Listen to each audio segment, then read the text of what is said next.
నేను మాట్లాడుతున్న మాట వింటున్నారు, విని దానికి రెస్పాండ్ అవుతున్నారు కదా. మరి మందిరం దగ్గరికి వచ్చి ప్రార్థన చేయాలంటే ఎందుకు ప్రార్థన చేస్తాం? అక్కడ దేవుడు ఉన్నాడు, దేవుడు మన ప్రార్థన వింటున్నాడు కాబట్టి నేను ప్రార్థన చేస్తున్నాను. ఇప్పుడు నేను ఎందుకు ప్రార్థన చేయట్లేదంటే దానికి రివర్స్. అక్కడ దేవుడు లేడు, నా ప్రార్థన వినట్లేదు, అందుకని నేను ప్రార్థన చేయను. అవునా? దేవుడు లేని కాడికి ఎందుకు రావడం మందిరానికి? ఇంట్లో కూర్చొని నిద్రపోవచ్చు. నిద్ర మానుకొని 12:30 దాకా ఊరికి పాటు పడుతూ ఎప్పుడెప్పుడు అయిపోయిద్దా, ఎప్పుడెప్పుడు 12:30 అయిద్దా అని ఎదురు చూడాల్సిన అవసరం పడలేదు కదా. ఒక ఫోన్ మాట్లాడేటప్పుడే లోకానుసారమైన వ్యక్తులు అవతల వాళ్ళు ఉన్నారని కన్ఫర్మ్ చేసుకొని నమ్మి ఎట్లాగైతే నమ్మి మాట్లాడుతున్నామో మందిరానికి వచ్చినప్పుడు కూడా దేవుడు ఉన్నాడని నమ్మి ప్రార్థన చేయాలి కదా. ప్రార్థన చేసే వాళ్ళం ఎందుకు చేస్తున్నామంటే ఇక్కడ దేవుడు ఉన్నాడన్న స్పృహతో చేస్తున్నాం, దేవుడు నా ప్రార్థన వింటున్నాడన్న స్పృహతో చేస్తున్నాం, దేవుడు నేను చేసిన ప్రార్థనకి తగిన ప్రతిఫలాన్ని ఇస్తున్నాడని చెప్పి నమ్మి మనం ప్రార్థన చేస్తాం. అంతే తప్ప ప్రార్థన అంటే ఏదో మొక్కుబడిగా, ఏదో అందరూ చేస్తున్నారు కాబట్టి మనం కూడా ఏదో చేయాలి కదా అని సిగ్గుపడుతూ, లేదా ఒక 5 నిమిషాలు అంటే కళ్ళు మూసుకుంటే అయిపోయింది అని చెప్పని 5 నిమిషాలు కళ్ళు మూసి ప్రార్థిస్తున్నట్టుగా నటిస్తూ మొహమాట పడుతూ ఉండేది అసలు ప్రార్థన కాదు. అది ప్రార్థనా జీవితం కాదు. యాక్చువల్గా ఈ విధానాన్ని అలసత్వము అనే వ్యక్తిత్వంతో దాంతో పోలుస్తారు. అంటే సాతాను ప్రార్థన చేస్తే ఎక్కడ దేవుడి దగ్గర నుంచి సమాధానం పొందుకుంటారేమో అని చెప్పని సాతాను ఏం చేస్తుందంటే ఒక 5 రకాల బాణాలని, చాలా బాణాలే ఉంటాయి, 5 రకాల బాణాలను మన మీద ప్రయోగిస్తుంది. అందులో మొదటి భాగమే అలసత్వం అనే బాణం. అలసత్వం అనే బాణం ఏంటంటే ఏం చేస్తుందంటే ప్రార్థన చేసేటప్పుడు సిగ్గుపడతాం. అమ్మో నన్ను ఎవరో చూస్తున్నారు, అమ్మో నా ప్రార్థన అందరూ వినేస్తున్నారు, నాకు ప్రార్థన రాదన్న సంగతి ఎదుటి వాళ్ళకి అర్థమయ్యి రేపొద్దున నన్ను ఎక్కిస్తారేమో, నన్ను ఎటకారం చేస్తారేమో అని సిగ్గుపడ్డం. ఇది మన లోపల నుంచి వచ్చేది కాదు, సాతాను వేసే బాణం. అది మొహమాటం. ప్రార్థన చేయమంటున్నారు పాస్టర్ గారు, చేయకపోతే మళ్ళీ ఆయన ఏదో ఫీల్ అవుతాడేమో, చేయకపోతే మా ఇంట్లో వాళ్ళు ఫీల్ అవుతారేమో, చేయకపోతే తోటి వ్యక్తులు విశ్వాసులు ఫీల్ అవుతారేమో, లేదా వాళ్ళేమని అనుకుంటారేమో అని వాళ్ళ కోసం వీళ్ళ కోసం చేసే ప్రార్థన. ఇది మొహమాటంతో కూడిన ప్రార్థన. ఇంకో రకం ఏంటంటే మొబైల్ ఫోన్స్. అంటే చర్చిలో కూర్చొని ఫోన్ చూసుకుంటూ ఉంటాం, చర్చిలో కూర్చొని ఫోన్లు మాట్లాడుతూ ఉంటాం, చర్చిలో కూర్చొని ఫోన్ వస్తే కనుక ఒక పక్క ప్రార్థన జరుగుతున్నా కానీ మనం ప్రార్థన ఆపేసి మోకాళ్ళ మీద కూర్చున్న వాళ్ళమే మోకాళ్ళ మీద కూర్చొని ఫోన్ మాట్లాడుతూ ఉంటాం. ఇక్కడ మనం డిస్టర్బ్ అవుతూ అవతల వాళ్ళని కూడా డిస్టర్బ్ చేసే విధానాన్ని కలిగి ఉంటాం. ఇది సాతాను ఉపయోగించే అలసత్వం అనే బాణం. సాతాను ఉపయోగించే రెండవ బాణము చంచలత్వం అంటారు. అలసత్వము, చంచలత్వం అంటే మందిరంలోనే ఉంటూ మందిరం బయట ఆలోచనలు, మందిరంలోనే ఉంటూ వేరే ఆలోచనలు, ఇక్కడే కూర్చుంటాం. అంటే బాడీ ప్రెజెంట్, మైండ్ అప్సెట్, అట్లా అన్నమాట. సో రెండు రకాల ఆలోచనలు. చంచలమైన మనస్సు, నిలకడలేని మనస్సు. ఆ మనస్సు దేవుని వైపు కేంద్రీకృతం కాదు. ఇక్కడే ఉంటాం, వాక్యం వింటున్నట్టుగానే అనిపిస్తుంది ఎదుటి వాళ్ళకి, చూసేటోళ్ళకి అందరికీ కూడా. కానీ మన ఆలోచన మాత్రం ఇక్కడ ఉండదు.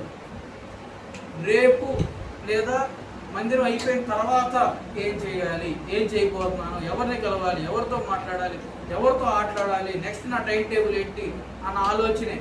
నెక్స్ట్ ఇంకొక మన వాక్యం 1 గంటకి అయిపోయింది అనుకోండి, 1:30కి సినిమా ఏమి రాబోతుంది, లేదా 1:30కి ఏమి నాటికి రాబోతుంది, లేదా 1:30కి నేను ఎప్పుడు పడుకొని మరలా ఎప్పుడు లేచి ఆడుకోవాలి అంటే తర్వాత షెడ్యూల్ ఏంటో వీటన్నిటిని గురించే ఆలోచన ఎక్కడ చేస్తాము?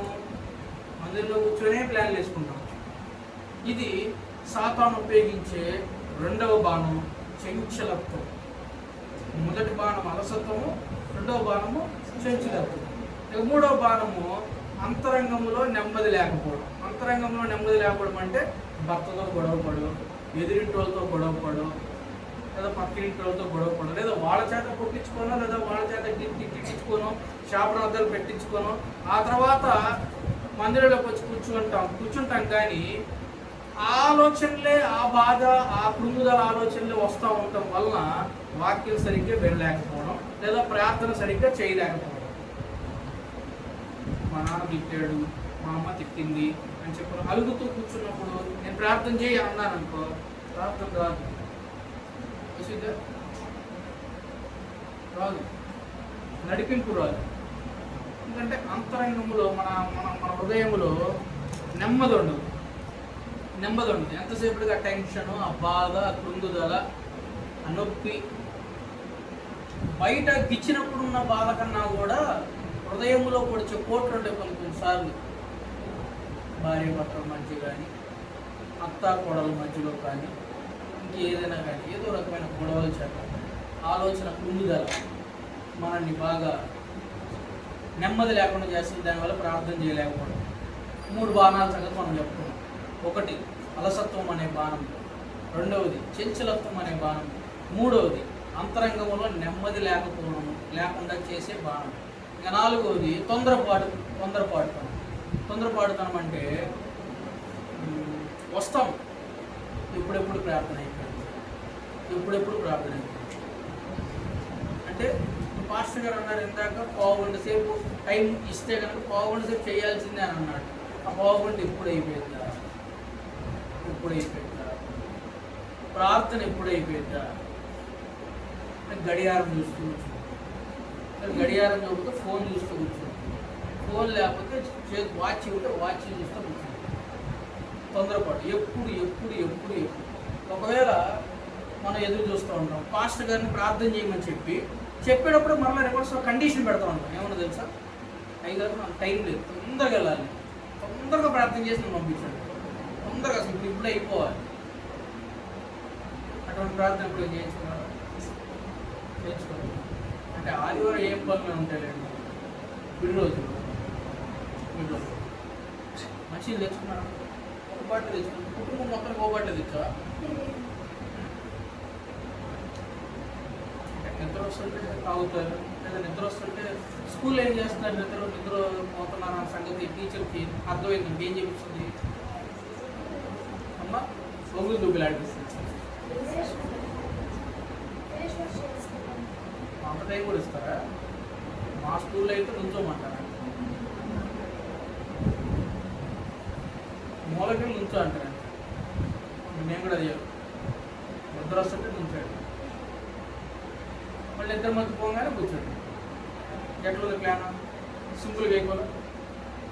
మళ్ళీ ఎక్కడ కూడా మొహమాట కొడతాం, నేను కూర్చున్నానంటే అందరు చూస్తున్నారు, నాకు నిద్ర వస్తుందని చెప్పని నేను అందరి ముందు ఒప్పుకున్నట్లే కదా అని మళ్ళీ సిగ్గుపడుతూ మొహమాట పడుతూ ఉన్నాం అనుకుంటున్నాను. వాక్యం వెళ్ళాము మనం ఇక్కడికి వచ్చింది దేనికి? వాక్యం ఏంటంటే ప్రార్థన, వాక్యము లేని గమ్యము నిరుపయోగం. మన పరుగు గమ్యానికి చేరాలి అంటే 2 ముఖ్యమైన పునాదులు ఉన్నాయి. అది మొదటిగా ప్రార్థనా జీవితం కలిగి ఉంటాం, రెండోది వాక్యము అన్వయించుకునే జీవితం కలిగి ఉంటాం, వాక్యాన్ని వినే విధానం కలిగి ఉంటాం. ఈ 2 లేకుండా ఒక క్రైస్తవుని యొక్క జీవితము సార్థకం కావడం అనేది అసాధ్యం. వాక్యం వినకుండా నేను మారు మనసు పొందుకున్నాను అనేది అసాధ్యమే.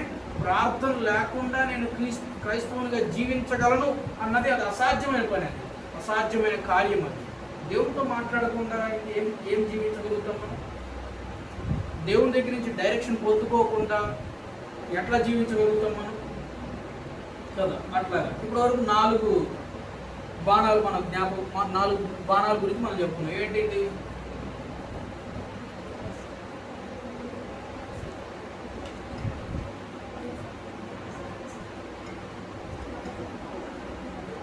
అలసత్వం దగ్గరే ఉన్నారు. అలసత్వం అనే బాణము రెండవది చంచలత్వం అనే బాణము, మూడవది అంతరంగంలో నెమ్మది లేకుండా చేసే బాణము, నాలుగవది తొందరపాటు, ఇంకా చివరిగా ఐదవది వచ్చేపాటికి నిరాశ. నిరాశ అనే ఒక బాణాన్ని ఉపయోగిస్తాడు సాతాను. ఈ 5 రకాల బాణాలు ఉపయోగించడం వల్ల సాతానికి కలిగే మేలు ఏంటంటే నిన్ను సరిగ్గా ప్రార్థన చెయ్యనివ్వకుండా చేయడమే తన టార్గెట్. నిన్ను సాతాను ప్రార్థన చేయనివ్వకుండా చేయడమే. ఎందుకు చేయకుండా చేయాలంటే ప్రార్థన చేస్తే నువ్వు దేవుని దగ్గరికి వెళ్ళిపోతావు, ప్రార్థన చేస్తే దేవుని దగ్గర నుంచి నువ్వు సమాధానం పొందుకుంటావు, ప్రార్థన చేస్తే నువ్వు సమాధానం పొందుకోవడం వలన సాతాను ఉచ్చుల నుండి నువ్వు తప్పించుకోగలుగుతావు. ఇది సాతానికి ఇష్టం లేదు. అందుకని సాతాను ఏం చేస్తుందంటే ఈ 5 రకాల బాణాలని ఉపయోగించి నిన్ను ప్రార్థన చెయ్యనివ్వకుండా, ప్రార్థన ద్వారా సమాధానం పొందుకొనివ్వకుండా అది చేస్తుంది. సో 5వది నిరాశ అనే బాణము. ఈ 5వ నిరాశ అనే బాణము ఎట్లా పనిచేస్తుందంటే నేను ప్రార్థన చేస్తే కూడా నా ప్రార్థన దేవుడు వింటాడా? అరే ఇంత పాపం చేసిన నా ప్రార్థన దేవుడి దగ్గరికి చేరుతుందా? సమాధానం లేకుండా ఇంట్లో గొడవలు పడుతూ వాళ్ళతో ఇంట్లో గొడవలు పడుతూ ఇంత ఇదిగా చేస్తూ కూడా నీ ప్రార్థన దేవుడు వింటాడా? అమ్మ నిరాశ వినాడు అని చెప్పని అదే కన్ఫర్మ్ చేస్తూ ఉంటుంది అనమాట, నీ ప్రార్థన వినాడు అని. అట్లాగే ఎంతకాలం ప్రార్థన చేసినా నీకు ఫలితం రాలేదు కాబట్టి నువ్వు ప్రార్థన చేయడం వేస్ట్ అని ఆలోచన కూడా తీసుకొస్తుంది. అటువంటి నిరాశ ఆలోచన కూడా సాతాను తీసుకొస్తుంది. ఇది సాతాను వేసే 5వ బాణం. అంటే మనం అనుకుంటా ఉంటాం మనం చాలా సంవత్సరాల నుంచి మా నాన్నకి గురించి ప్రార్థన చేస్తున్నాం కానీ దాని నుంచి మార్పు రావట్లేదే, ఏం ఉపయోగం ఇన్ని సంవత్సరాల నుంచి ప్రార్థన చేసి అన్న ఆలోచన మనకు పుట్టదు, సాతాను కలిగిస్తుంది. ఇదే నిరాశ అనే 5వది. సో ఈ 5 బాణాలు సాతాను ఉపయోగిస్తుంది. ఈ 5 బాణాలు ఉపయోగిస్తున్నప్పుడు అసలు ఆ బాణాలు మన మీద పనిచేయకుండా అసలు మనం ఎట్లా సిద్ధపాటు కలిగి ఉండాలి, మనం ఏ విషయంలో సిద్ధపాటు కలిగి ఉండాలి, ఏ విషయంలో మనం వాటిని సరి చేసుకొని రెడీ చేసుకొని మన ప్రార్థన దేవుడి దగ్గరికి చేరేలాగా చేయగలగాలి అని అంటే, మన ప్రార్థన అంగీకరించబడాలి అంటే ముందు మనం అంగీకరించబడాలి దేవుడికి. ప్రార్థన అంటే దేవునితో సంభాషించడం, దేవునితో మాట్లాడడం, దేవునికి మన యొక్క అభ్యర్థన తెలియపరచడం కరెక్టే. కానీ ఆ ప్రార్థన దేవుడికి దగ్గరికి వెళ్ళాలంటే, మన ప్రార్థన దేవుడు అంగీకరించాలి అంటే ముందు మనం అంగీకరించబడాలి.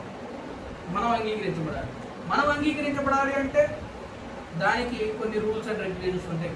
వాటిని మళ్ళీ 5 పాయింట్ 10 పాయింట్ అని చెప్పలేం, కానీ సింపుల్గా చెప్తాను.